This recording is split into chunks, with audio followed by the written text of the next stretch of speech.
Protéger, secourir et alerter, voici les maîtres mots enseignés lors de cette formation au premier secours à Pringy. Ces 4 participantes vont apprendre durant 5 heures à fixer un garrot, secourir un nourrisson qui s'étouffe ou installer quelqu'un en position latérale de sécurité.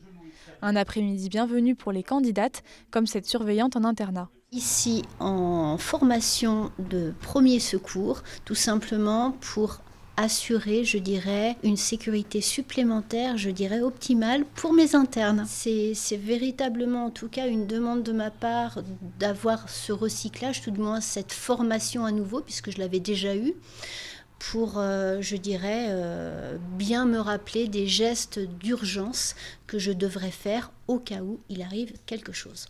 L'association des secouristes de la Croix-Blanche du bassin annécien ne se contente pas de proposer uniquement des formations au premier secours. Ces 50 secouristes, tous bénévoles, sont également présents sur les événements.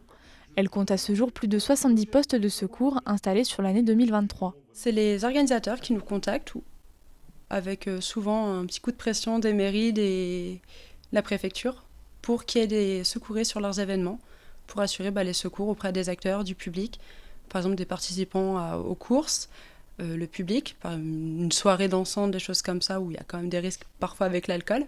On a fait la saison des avalanches pour le foot américain, on a fait une semaine de festival techno-électro à Avoria, la fête du lac.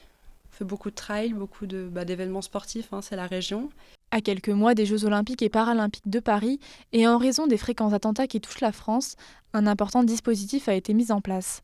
Conséquence, les équipes de secouristes ont été formées aux gestes en cas d'explosion. C'est important parce que pour les secouristes en équipe, on les a formés cette année aux différents attentats qu'on pourrait peut-être avoir ou autres explosions lors des Jeux olympiques de l'année prochaine. Donc comme on va renforcer, pas nous spécialement, mais les secouristes en général dans les postes de secours, on a mis en œuvre des formations pour réceptionner des blessés, des victimes même indirectes d'explosions, d'attentats, etc. Pour l'instant, la Croix-Blanche du bassin annécien ne devrait pas être déployée à Paris l'été prochain, mais elle se tient prête en cas de besoin.